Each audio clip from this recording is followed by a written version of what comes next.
you achieve what matters to Back here on What's Going On, I'm your host Colin Job. My special guest today is Colin Poponne. Colin is a real estate investor agent, and we've been talking about all the developments that are slated to take place in the GTA over the next few years.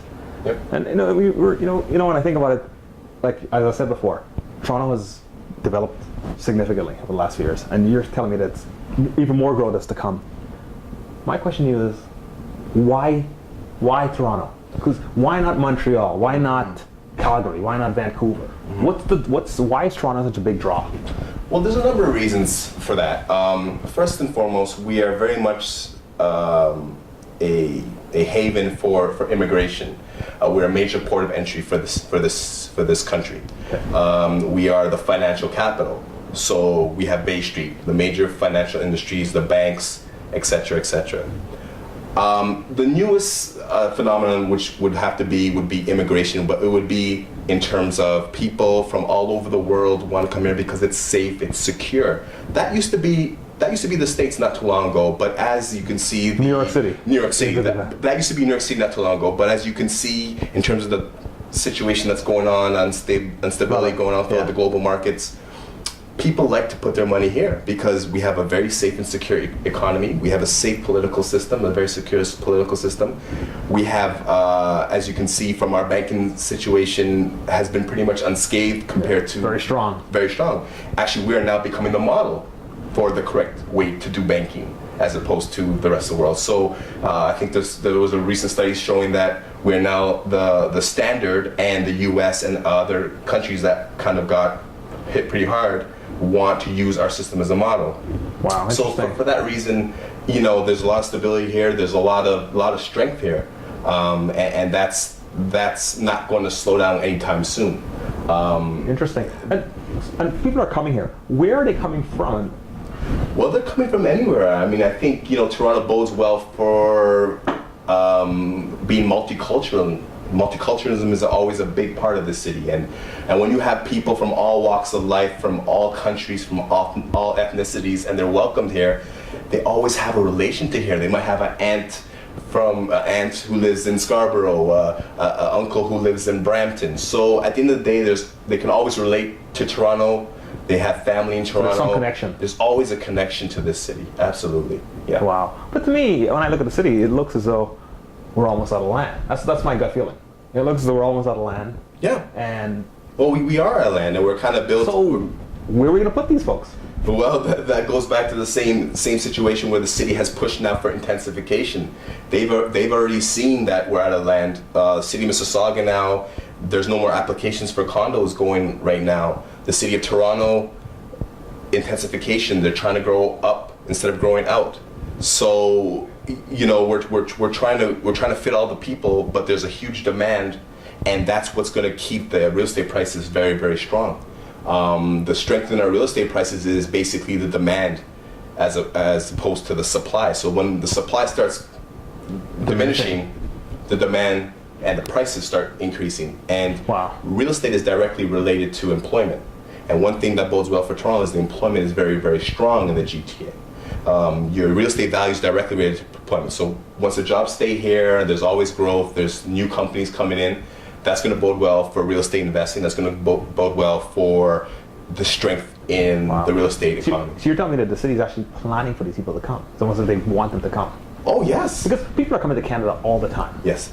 And, Toronto's not the only city in Canada. Right. They have Montreal, Vancouver, Calgary, Edmonton. Right. Why don't we send them out there? Well, they try. They try to send them out there. They try to send them to Manitoba. They try to convince them that, there's opportunity in Calgary, there's opportunity in Saskatchewan. And at the end of the day, when they go out there and they spend 2 months there, and they say, well, this is not so hot. We need to go where we could have our own food, where we can practice our own cultural diversity, where we can practice our own religion. And that always ends up to be back here, where we're able to accepting the. It's almost as they're back home. Cultures. Exactly, it's a home away from home. Their family's already here, so really and truly, would you want to be stuck in the middle of Saskatchewan when you could be, amongst everything? No. No, it isn't going to happen. Exactly. It isn't going to happen. Unless you're planning on farming wheat for the next 20 years. It's Not a just chance. It's just not going to happen. Not a chance. No, but that's really interesting though. But where do you see, like, what do you see, what developments? When you talked before about waterfront development, what else do you see happening? Well, we've been involved with, I've been studying a lot of the growth in terms of highways. There's a proposal to build a 427 extending all the way out to Barrie. Oh, really? Which is going to make Barrie a little bit more accessible. In terms of being right in the city, we have major subway lines. So we have a line proposed along Eglinton. We have a line proposed going from Kiel north. We have a line proposed from Union Station along the waterfront, which is going to tie into the Mimico 2020 development plan. What is the Mimico 2020? The Mimico 2020 development plan is basically a development plan for Mimico. And if you pay notice when you're commuting to the city, when you're going along the Gardner, you'll see all the condos there, and that ties into the Mimico 2020, where we have a lot of condos. They're planning on redeveloping the waterfront, as well as revitalizing the retail business along Lakeshore. Oh, okay. So that's a really cool project going on in Toronto. There's also revitalization of the waterfront, the Portlands, and also Sugar Beach. They're redoing the whole waterfront there and putting in some condos and some new development there as well.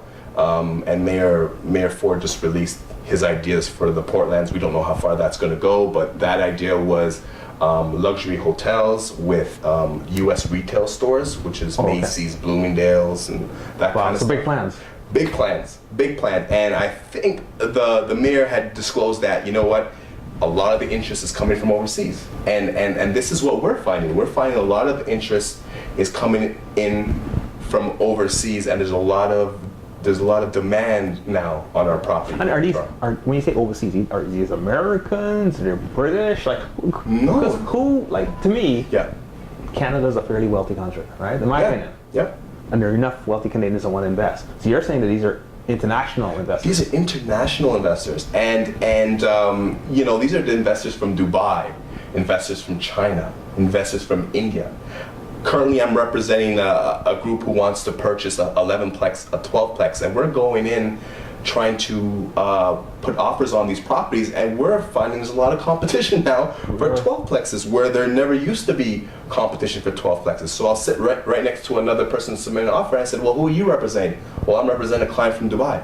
Well, I'm representing a group from China. Well, I'm representing a group from India. So you can see the wheels are kind of in motion, and the word is out. And the word's out. The word's out that safety and security is here. The word's out that it's a great place to invest, and it's just a great place. Wow. So it's more than just a matter of new immigrants. These are rich immigrants. Right. I mean, gone are the days, I guess back in the days where, people would be happy. I know my parents are against they'd be happy just to come, pay a couple of $1,000s and they start their life here in Canada. Now the criteria is you got to come with, $100,000 or $50,000 and a means to invest. So the immigrants here have means and they have wealth. So, and they're really pushing up the values here. So it's almost as if you're telling me there's no end in sight at this point.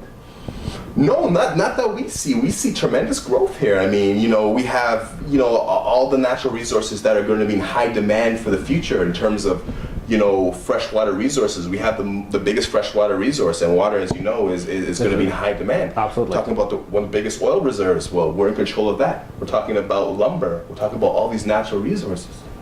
Wow. So lots happening. Lots happening, and we're in control. Good stuff. Well, folks, we're going to take a quick break. We'll be right back. We're going to talk some more with Colin. Colin's got a lot of stuff. When we come back, I want us to talk about how can an investor take advantage of all these good things that are happening. Sure. Okay. Take care, folks. We'll be right back. Would you like